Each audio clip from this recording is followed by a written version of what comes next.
Welcome to the American Society of Quality Lean Enterprise Division 2015 webinar series.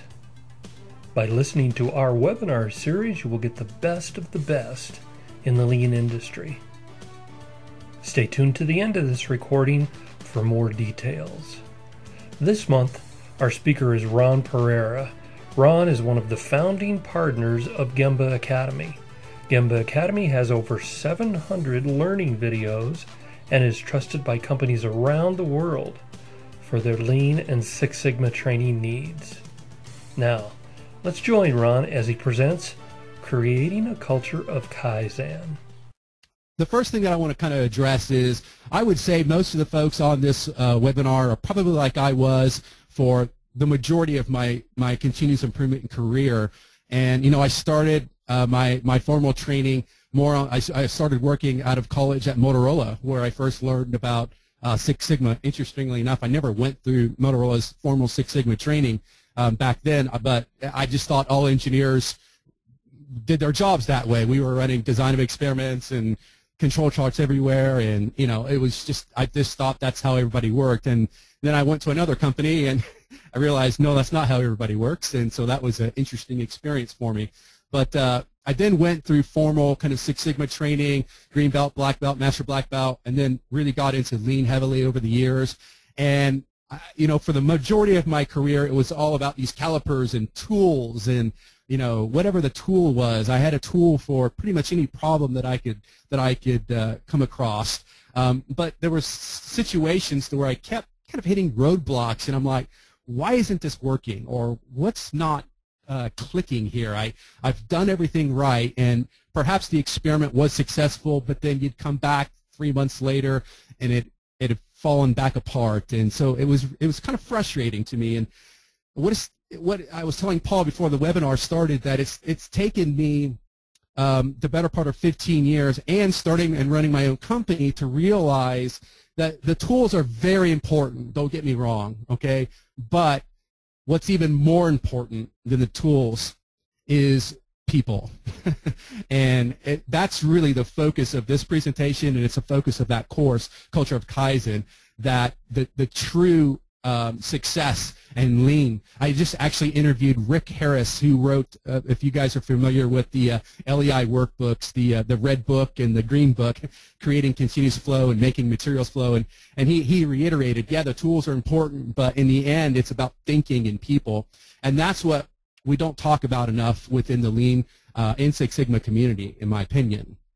So what I want to do is start kind of exploring a little bit the topic of culture, just culture in and of itself. Like, what is a culture? And we're going to have a poll coming up here shortly. So, I mean, if you were to define a culture, I suppose you could say it's the way we do things. So, you know, every kind of company has a sort of culture to them. You know, they've a certain style or vibe maybe of how they operate. Some cultures are cultures of teamwork, you know, and you can think about companies where you see a lot of teamwork and people working together and trying to solve problems, and perhaps you see cultures of competition, which, you know, I suppose that could be good, could also be bad, but it is what it is. That might be their culture. Unfortunately, as we know, there are some cultures of corruption. And, you know, we've seen mortgage industry and all kinds of sad situations to where things have gone awfully wrong because of the culture of that company. I think Herb Kelleher, who was the chairman of Southwest Airlines, may have actually summed it up best when he defined culture as what people do when no one is looking. And that's a super powerful statement if you just stop and think about it. Like, think about in your company. What's going on when no one's looking?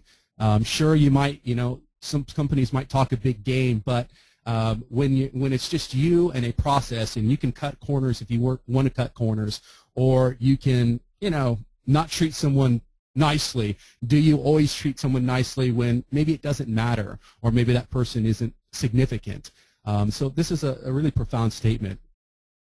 But the first poll that I want to get to, and Paul will help here, is how you would describe your company culture. And I just given you a few choices here. We probably could have had 20 different examples, but generally speaking, a culture of teamwork, a culture of continuous improvement, culture of competition. Maybe you have a culture of stress, or perhaps it's other. It's just a totally different category. So go ahead and put your vote in there, and I'm curious to hear the thoughts of everyone out there. Still got people going here, Ron. Looks like so far cultural teamwork is winning. So I'll give it here just a little bit longer, and then we'll close it, and I'll get you the results. And while you're doing it, I will just show my Texas Rangers cup, you know, for everybody. You know, in Texas, but they're going to be horrible this year, I think.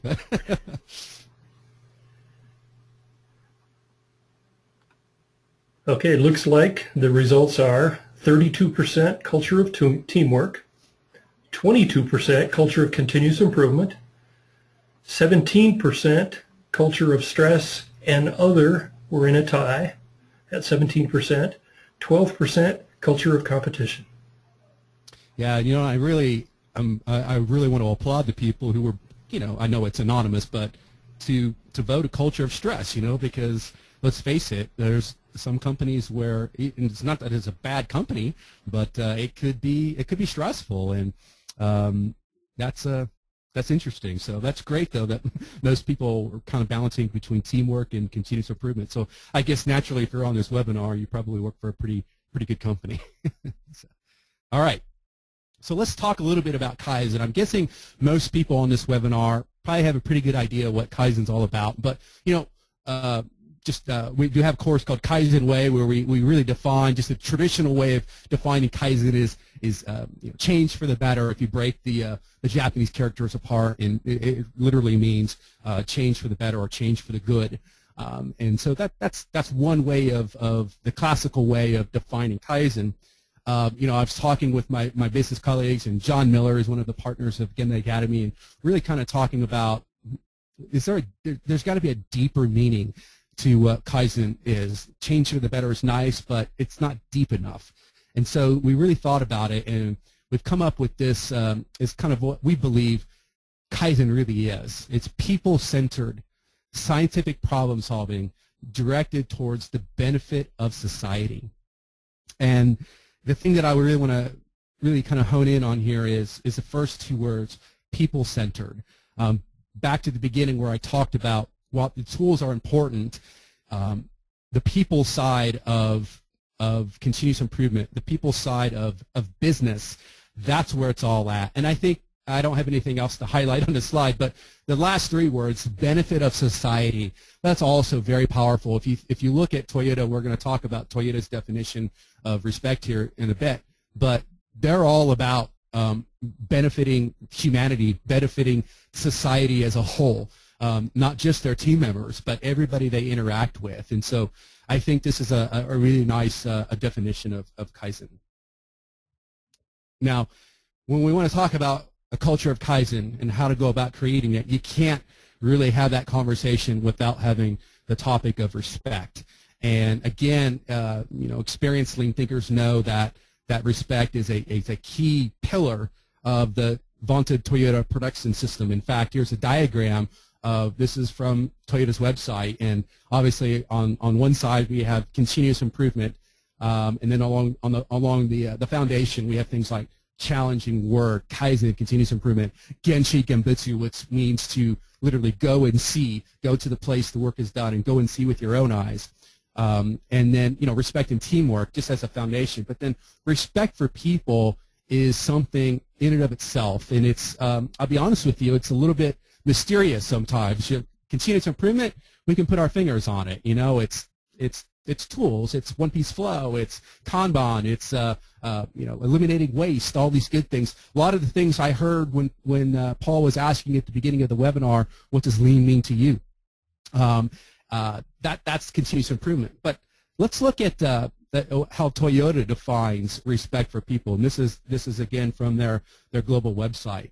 But Toyota says that respect for people refers to respect for all stakeholders, as well as respect for the character and abilities of employees as individuals, and facilitating personal achievement by linking the personal growth of employees to company performance. Thus, putting the Toyota way into practice means respecting human rights.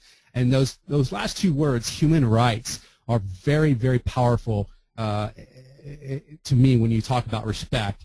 And I'll tell a story that this is my colleague John Miller.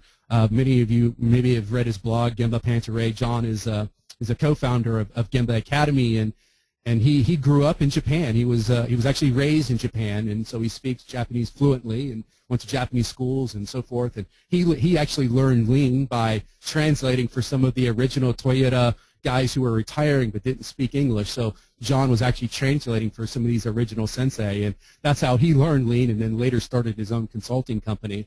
But I was talking to John about this whole topic of respect and respect for people, and he told me, he said, you know what, Ron, respect for people is actually poorly translated. And I was like, okay, no, I've never heard that.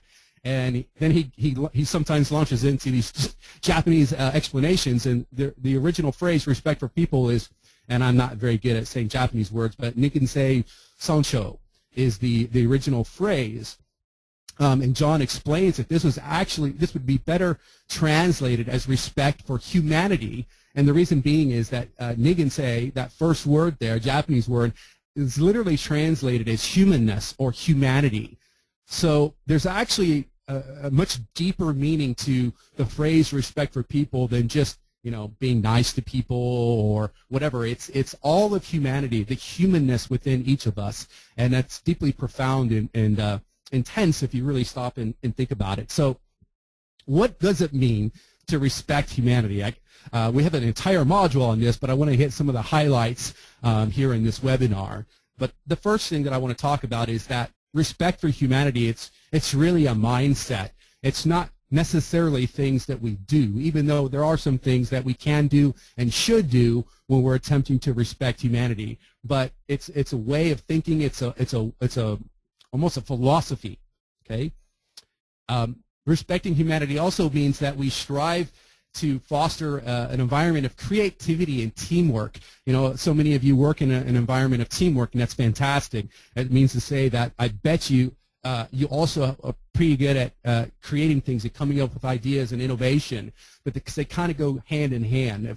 If you're an organization that kind of I don't know, tempers creativity or says, you know what, here's how we're going to do it, and do it that way, and don't ask, just do it, then that's not respecting people. And you know, a lot of times we talk about standard work, and people are saying, well, you're stifling my creativity with your standard work, and that's not the case at all. Standard work, as we know, is how we want people to perform the work, but we want them to come up with better ways, more creative ways of doing that work. And when you do that, then we'll update the standards. But that's what respecting humanity means, is that we foster creativity and teamwork.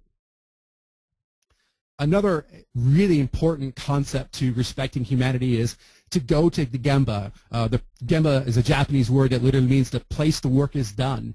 And so what we want to be able to do is not solve problems from our conference rooms or from our offices. If you're an executive, you know, you're never going to solve any problems from your boardroom. In fact, you need to go to Gemba. I was talking to Rick again this morning on the podcast when I interviewed him, and he told the story of how when he was hired as a manager at Toyota in Georgetown, one day he was told by his instructor to stand in a circle. That's a famous Ono circle where they draw a circle on the ground, and he had to stand in that circle for 2 hours.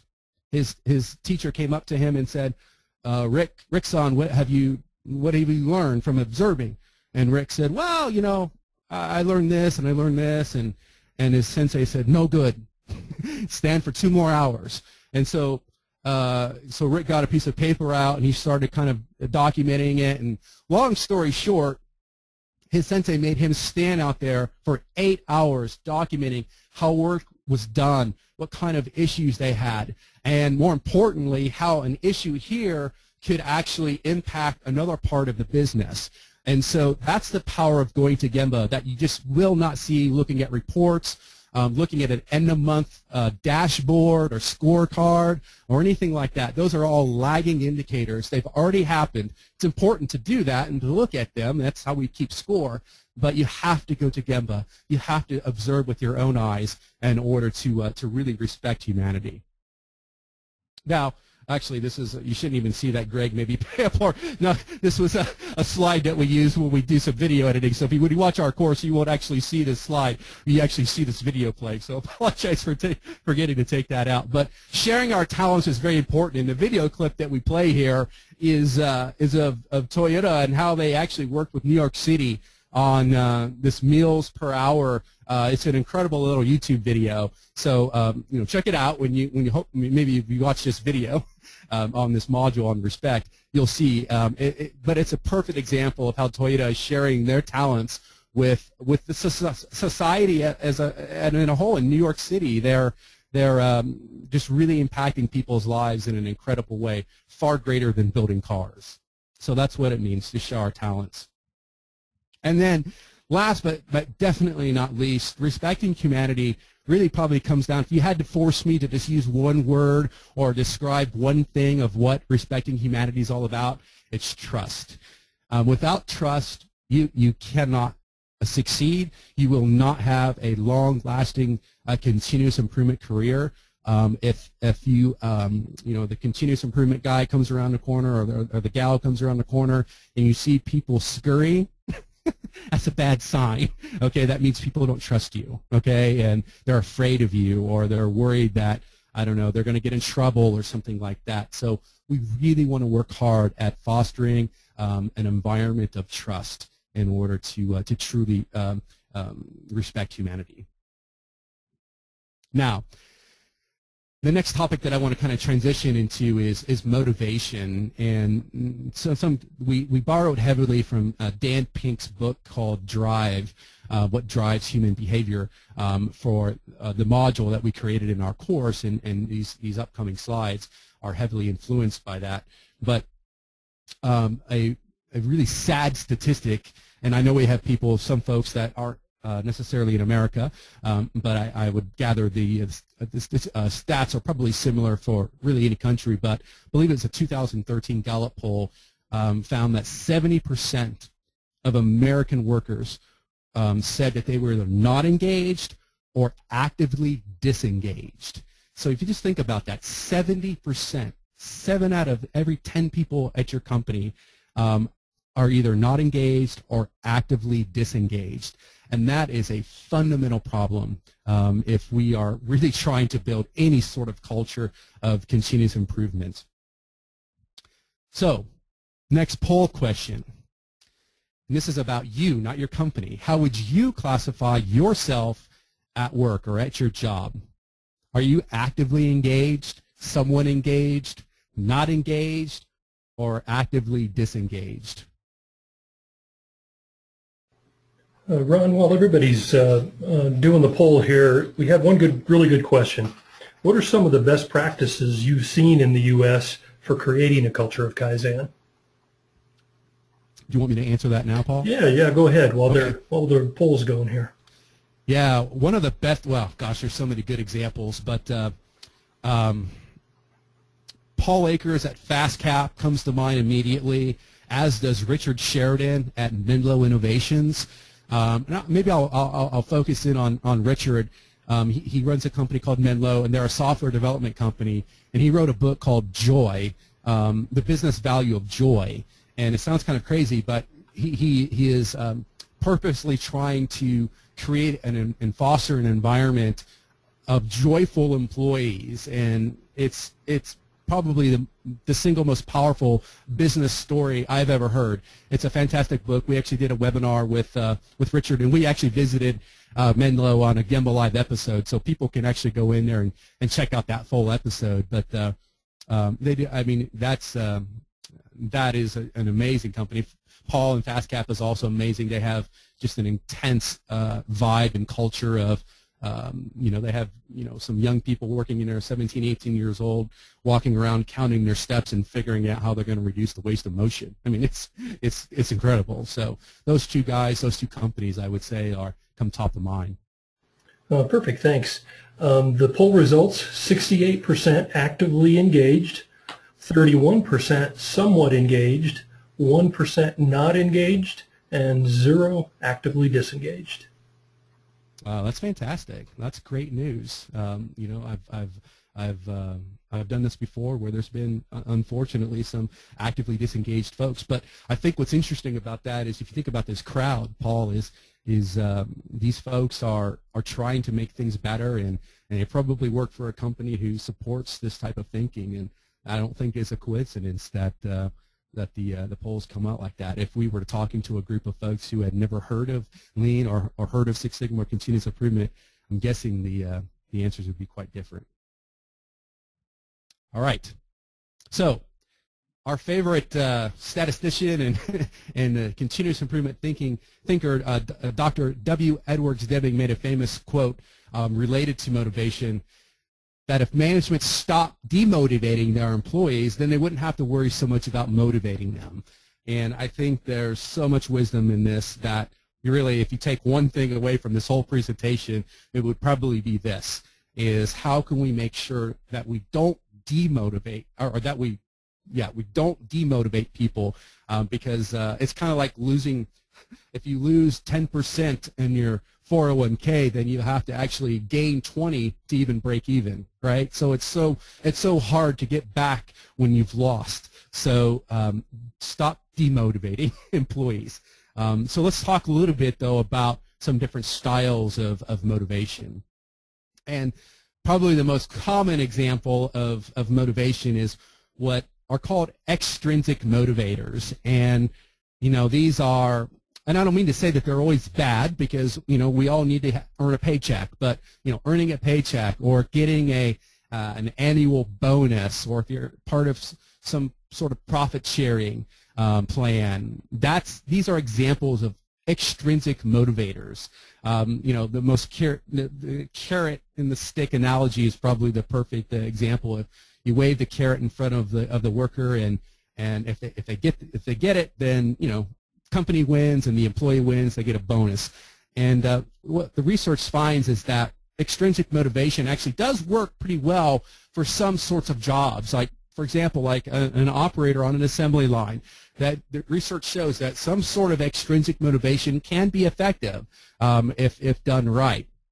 But if you're you know, a high-level worker, or an engineer, or perhaps you work in an office environment or something like that, what the research shows is that extrinsic motivation is not only not effective, it can actually be damaging, because it really can drive the wrong behavior. As the saying goes, tell me how you're going to measure, and now I'll tell you how I'm going to perform. So if you get things off a little bit on your targets and so forth, you could be in for some trouble. So the question is there a better way than extrinsic motivation? And the answer is yes, there is. And it comes back to something called intrinsic motivation.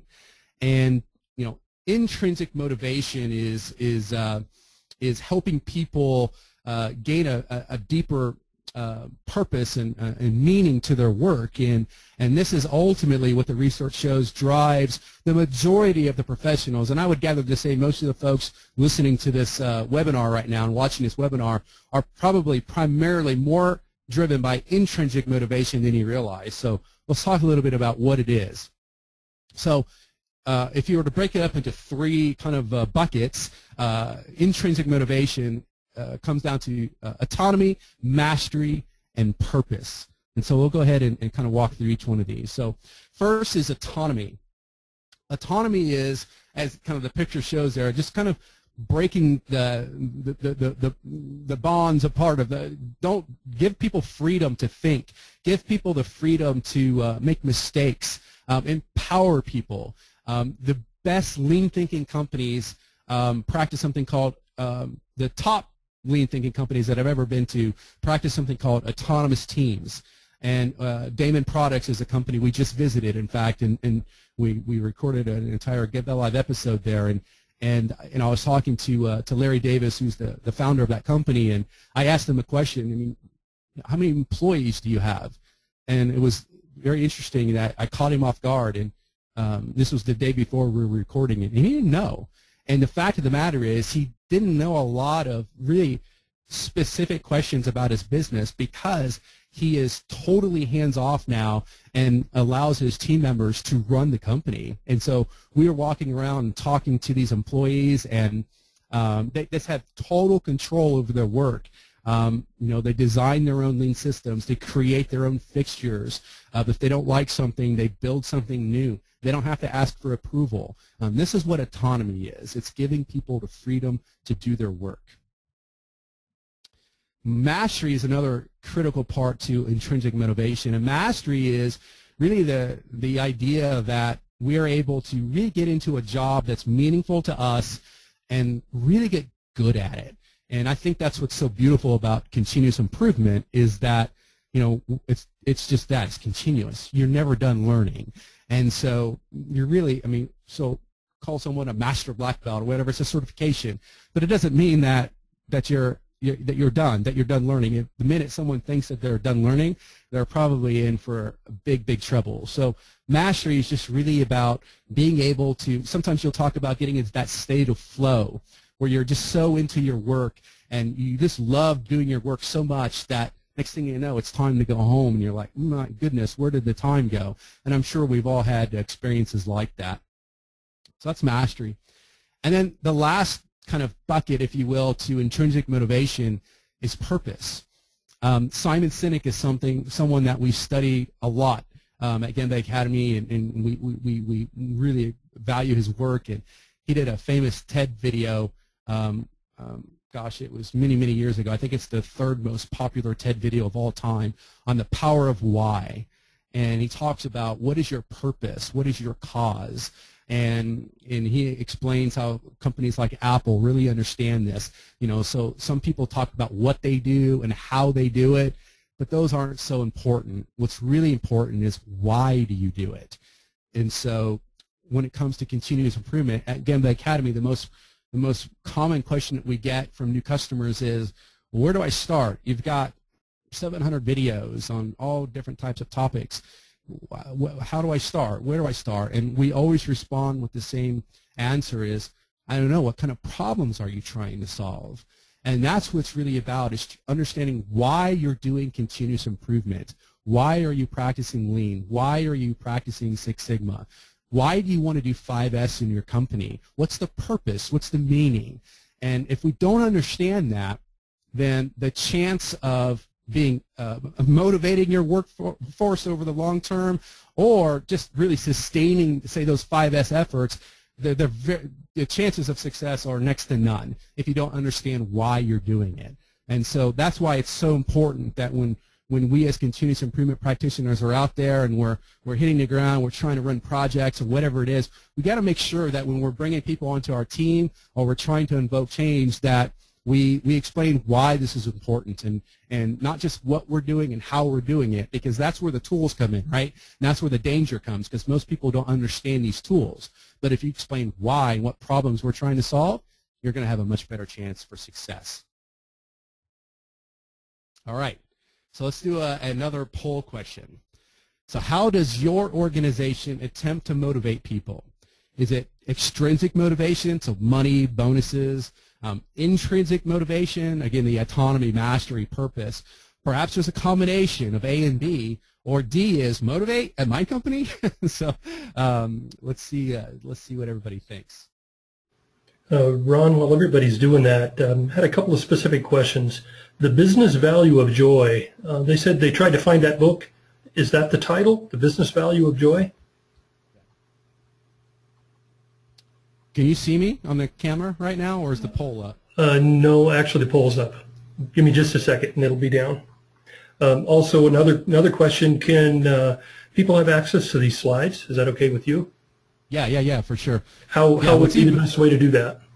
Yeah, I'll send them to you, Paul, and you can I'll throw them in a Dropbox or something like that, and they can download them. But even better than the slides, everyone has 30 days access to the full course. So don't worry about the slides. Go watch those videos. That's where you're going to get a much better. But okay, so go ahead, Ron. Well, I was going to hold the book up when I can't see myself. Now you're on. Yeah. All right. So here's the book. Am I got it centered there, Greg? Yeah. It's called Joy Inc. So I called it wrong. Joy Inc. It's how we built a workplace people love. Richard Sheridan wrote it. So it's an incredible company. Just one little quick story before we talk about this, and we cover it in the Gemba Live episode. So go watch the Menlo Innovation Gemba Live if you watch anything. They have a story where this is how much they value and respect their employees. Richard said he was telling you the story about a young lady was having a baby, about to have a baby, and she wasn't sure what she was going to do with daycare and so forth. And Richard said, well, just bring her to work. And the lady said, what do you mean, bring my baby to work? How are we going to bring the baby to work? He said, well, just bring the baby to work, and you'll do your job. Bring a little bassinet or crib or whatever and put the baby in it. The woman said, I can't remember her name, but she said, well, what if she cries? And Richard said something, and Richard is probably the most caring person I've ever met. He said, well, you're the mom, and I trust that you'll know what to do. And so what happened was this lady brought the baby to work, and what they found was when the baby cried, most of the time it wasn't the mom who went and picked up the baby. It was just someone who was there at the company, and they picked the baby up and pat the baby, and there's pictures, and they still do this. So these software programmers who work two to a table, and that's a story in and of itself, they're holding babies, and there's dogs running around, and it's just a fascinating story about how deeply Richard respects his employees. So he talks about that in the book, and we cover it in that episode as well. Ron, we do have the poll results. Okay. 23% extrinsic, 6% intrinsic, 59% combination of A and B, and 12% motivate at my company. Yeah. Okay, interesting. I figured C was going to be popular. So yeah, the motivate at my company, that I would really, gosh, I don't know if someone would be brave enough to raise their hand and be willing to share with the organization. You obviously don't want to know the name of your company or anything like that, but I would be curious to hear their story, or even if they want to ping me offline. I would love to learn more about that and see if there's anything that we could do to help. Again, not trying to sell anything, but because ultimately, if you don't have motivation, or to coin Richard's term, joy in the workplace, creating a culture of Kaizen is going to be difficult at best. But I applaud those folks for having the courage to say that. Okay. All right. So the last thing that I'd like to do to kind of wrap up the webinar, and then hopefully we can get some more questions, and I'd love to share as much knowledge as I know, and if I don't know the answer, I promise I'll find it and get back to that person. But I want to talk about what we would call the 8 characteristics of the Kaizen leader, and these are just critical behaviors and ways of working that really have to be there for this culture to take hold. And the first is that we have to have a secure, safe, and blame-free environment. I'd love to do a poll on this, but we don't have it dialed in. But do you have a secure, safe, and blame-free environment? And if you don't, it's back to that trust that we talked about earlier. If you don't have that, it's going to be very, very difficult. So if you're a leader of people, sometimes bad things happen, mistakes are made, and when I'm running a company, if we make a mistake, it's easy for me to be like, who did that? But it's not about who, it's how did that happen? What process failed, or why did it happen? What's the deeper meaning? Our systems aren't robust, or we did a bad job training, or is it just an honest mistake? But we really need to be able to have a blame-free environment where people feel safe to experiment and try new things. So in order to be able to do that, that drives right back into creating an environment of humility and curiosity. And I love this picture of this young man. I mean, just imagine. I'm sure it's just a cute kid. I don't know, but I'd like to think that one day he's going to grow up and be this incredible thinker. That's what I think about when I look at this picture is just being curious. And I think that's what's beautiful about children. I have a bunch of kids of my own, and I just love watching them problem solve. Even as they're babies, you watch how they're curious, and they're just walking around and asking why, somehow we beat it out of them through our school system or whatever it is, and they lose that. And we as adults, a lot of times we lose that environment of curiosity, and also sadly we lose humility in some cases where people maybe they're out for their own best interest or whatever, but they really work hand in hand here, humility and curiosity. The next thing is long-term purpose. And this is very, very difficult, and I can tell you, even running my own company here, and again, the Academy is there's bills to pay and there's employee salaries to pay, and so you're constantly thinking about the short-term things, but we have to look long-term. And in Toyota, they're not the only ones, but like companies like Danaher, who are very, very strong lean thinkers, one thing you'll consistently see about them is that they have a long-term purpose. Back to Paul Akers, I remember he said something when I first met him. He said, I don't worry about the money. I don't worry about the profits and all the rest of it. He said, I worry about running my company. I worry about respecting my people and improving processes and making, he calls 2-second improvements every day, every employee making a 2-second improvement. And if everyone does that, then over the long term, they're going to be extremely profitable. And Paul flies his own jet plane around the world, so obviously they're extremely profitable. But he is really driving this long-term purpose and thinking into everything they do at FastCap. And why are we here? So this is back to purpose. I want to just reiterate the power of why. Really trying to understand what's our purpose, what's our cause, what are we fighting for, and even at a deeper level, it's not just your company. You yourself, each person needs to kind of answer this for themselves on a personal level.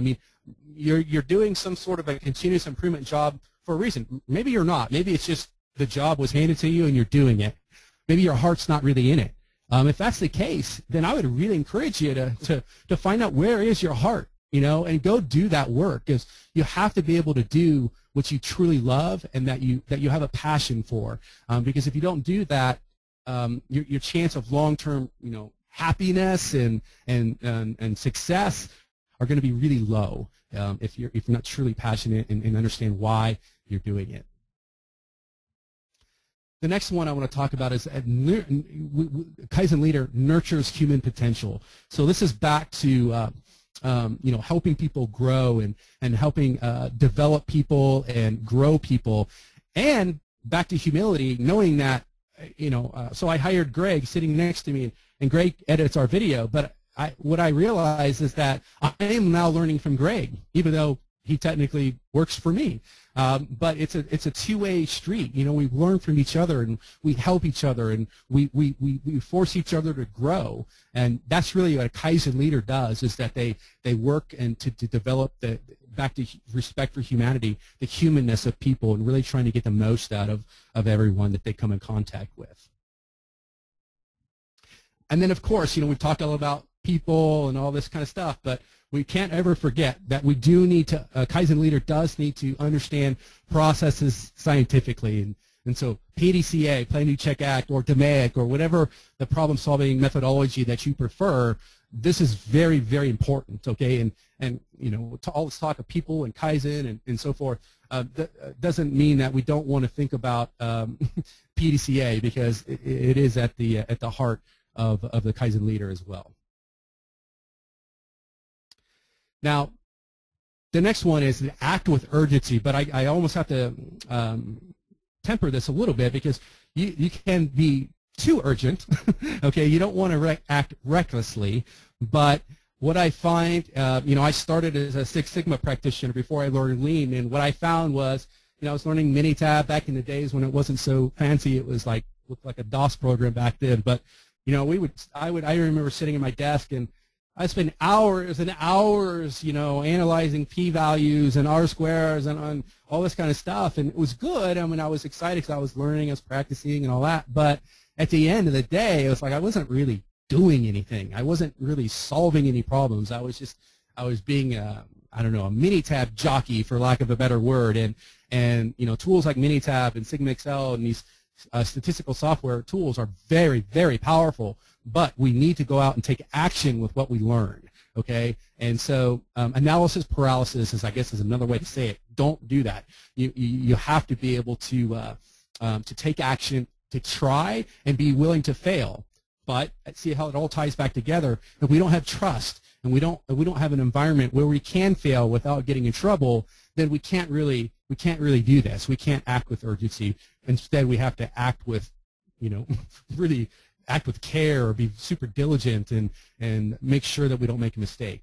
So now, of course, if you're building medical devices or parts for the airplane or something like that, you got to be super careful. But it doesn't mean that you can't still experiment and take action. And so the last thing that I want to talk about with a Kaizen leader, a characteristic of a Kaizen leader, is that they're courageous. And Aristotle actually called courage the first virtue, because it really leads and opens the door to all the other virtues. And Kaizen leaders, we have to be courageous, and we have to be willing to kind of step out and face sometimes, and not know if it's going to work, and be willing to say, follow me, and we're going to go and experiment, and we're going to try things and see what happens, realizing that we may fail 8 times out of 10, but those 2 times when we hit it, we're really going to hit it, and it's going to be something special. But without courage, you can't do that. So that's what I have for a presentation. This is my direct contact information there. My phone number, that's my direct line, and that's my email, my direct email. And again, the credentials for your free 30-day trial to Gemba Academy are right there. So go ahead and jot those down. And Paul, I'd be happy to take any other questions. We have several really good questions. Ron, first one, could you provide information about the motivation research? And this was actually earlier on in the presentation. So I think it was like right in there around Dan Prank prior to that. Yeah. Greg, do you see the book Drive there? Grab me that one. Yeah, so this is the book, another book. Dan Pink wrote a book called Drive, The Surprising Truth About What Motivates Us. Fantastic book, and he's got some good YouTube videos and so forth as well. He also has a blog. He's a new TV show on History Channel, I think it is, or National Geographic Channel. So he's a really interesting kind of a social scientist guy. But this is the Bible, in my opinion, on motivation. The Gemba Walk, is the Gemba Walk effective in service organizations? Oh, definitely. Well, when you think about Richard Sheridan and Menlo Innovations, I mean, they don't produce widgets; they're software developers, and what he's done is he's created an open office. There's no walls, and so they love the noise. He says, embrace the noise, and so they're just all together. And so just walking around, and I think that the true power of the Gemba Walk is that you get to know people and you get to talk to people. And if you see someone, you can tell if they're having a good day or a bad day. If you have standard work developed, you can look at the standard work and see if the work's being done that way, even in a service environment. So I would definitely say it applies just as much as it does in a manufacturing environment. Maybe more, because in a service environment, a lot of the products, if you will, are humans in the service that they provide. That's how it is with Gemba Academy. I mean, we make videos, I guess, but we don't, punch widgets out on a production line. So we're thought workers, if you will. And so, we're constantly, we do a daily Skype call. That's kind of our stand-up meeting where the folks here work in our Texas office here talk with our folks in California. And so that's how we kind of stay connected in a virtual manner. So it's almost a virtual Gemba Walk, if you will. But I think it's very important. We had a question about, you had a slide about nurture, and the question was, and it's kind of hard here to figure out exactly what the person was talking about. It says a slide or two ago you were talking about nurturing. I imagine it was talking about the human side. It would be great to go back to that slide, and I think the question was just maybe a little bit more detail. What exactly do you mean? Yeah. This is a lot of this, what we're trying to get at in this slide here, a lot of it is that relationship between, let's say, the manager and his employee or her employee, and how it's a two-way street, in that we're working together as one team, and we have each other's interest in hand, and we want each other to succeed, and the manager learns as much, if not more, than the employee, because they're both pushing each other to learn and to kind of develop. And so that's why the picture of the two people kind of holding the arrow is kind of symbolic of you're a team, and you're both striving for the same goal. But in order to do that, you both have to work in harmony with one another, and you have to be, you have to be a team. You have to trust each other, and you have to be able to fail together and not get upset with each other and trust each other. So hopefully that helps a little bit. We get into much more detail in the module on this topic, so I would encourage that person, if they are interested in learning more, to log in and go check out the video in the Gimbal, or it's actually, this one's in the School of Lean, Culture of Kaizen. Do you agree that culture change needs to come from the top down? And the follow-up would be, have you ever seen it come from the bottom up? It's funny. I asked Rick here. I ask everybody that. So now they're asking me. The fact of the matter is, if there is zero support at the top, and when I say zero, I mean almost negativity, I would say the chance of success is next to none. Okay. Now, if there's, I had my last job in the corporate world, and I won't say the name. I suppose you can look at my LinkedIn profile and figure it out. But it was a good job. But my boss was a director of manufacturing and continuous improvement, and my boss was a senior vice president of this business unit. And this person, his background was sales, and all he cared about was selling. And selling is important. Obviously, you got to sell something to make money. But the fact that we had to make anything was almost like an annoyance to this person. So the idea of continuous improvement was even like, what? Continuous improvement on that stuff that we have to make? And I'm not being totally fair to the guy, but that was kind of how we sometimes felt.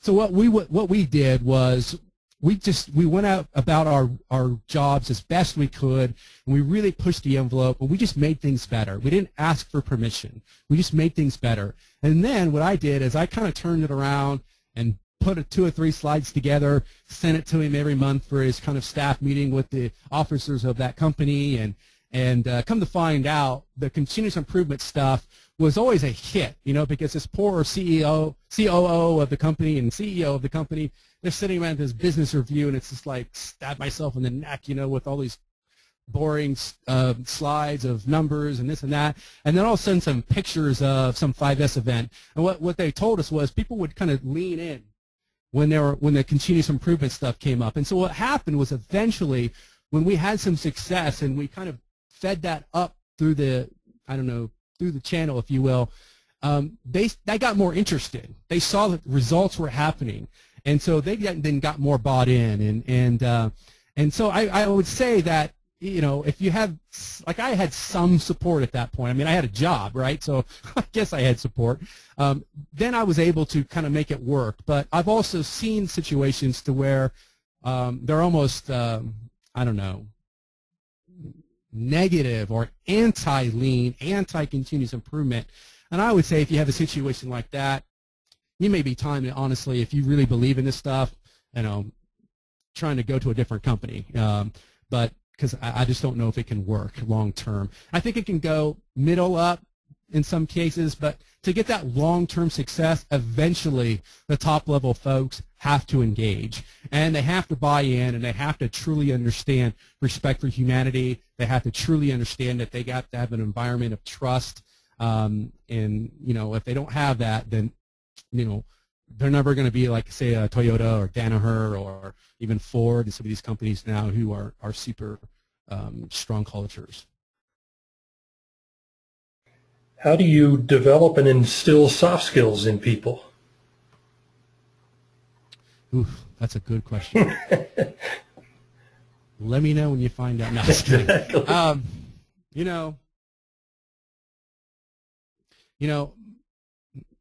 this is just me talking. I don't have the lean answer here. This is just me talking as a person and a guy running a company of myself here. And we're not a $100 million company or anything like that, but 12 people on our team now, and so we've got a lot of folks, a lot of different types of personalities. And what I found is the most important thing, and this is the hardest thing for us men especially, is to just shut up and listen. It's very hard for me because I'm an engineer by training, right? I want to fix it. Even with my wife, I just want to fix it. Let me fix it, honey. And sometimes she doesn't want me to fix it. She just wants me to listen, And so I think, just deeply caring for one another is very important. Caring for each other on a human level, coming back to human potential or respect for humanity, right? Just really understanding who that person is. Everyone's different. Everyone has different challenges on a personal level, professional level, whatever. I think good leaders really dig into, not that you got to be a busybody and know what's going on in everybody's home life. That's not what I'm saying. But what I am saying is you should obviously see when something's not going right with an employee and see if they want to talk. And I don't know if I've answered the question, but trying your best to just sometimes be quiet and listen. That's if I just had to give one tip, it would be that. Turn your phone upside down, shut your laptop, whatever you need to do, and just totally fix on that person and engage with that person and show them respect. If you do that, you're going to be at least off to a good start. These are just great questions, and that was a great answer. Challenges. What are some of the challenges in sustaining a culture?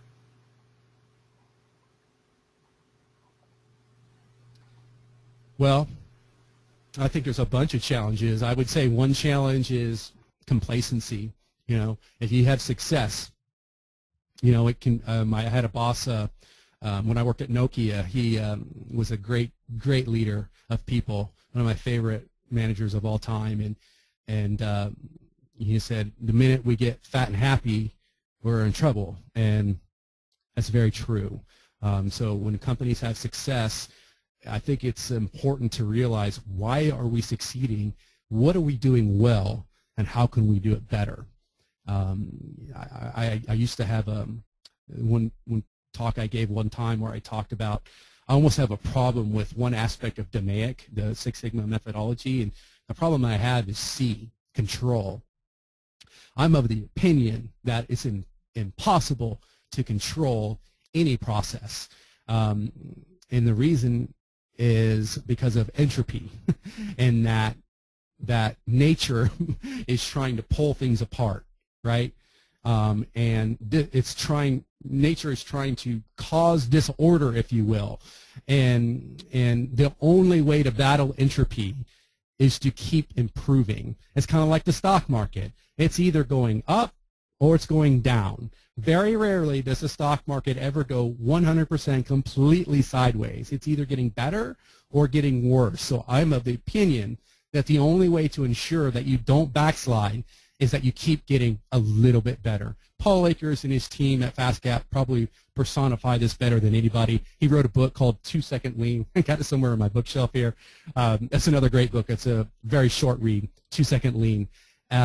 Just making a 2-second improvement each and every day, every employee. And Paul, he's the president of the company. He does it himself. I visited him, said, hold on, I got to make my improvement. I had this idea.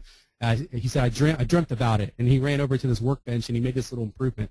I was like, wow, every day these people are doing it. And on their daily stand-up meeting, they'll go around and they'll just pick someone. Hey, what was your 2-second improvement yesterday? And they're not trying to catch anybody because everyone does it. So it's just more of a sharing thing, and the person will just rattle off what their 2-second improvement was. So having that type of a culture, that type of environment, they're never going to backslide so long as they keep doing that. We have one last answer, best for last here. Is culture more important than strategy?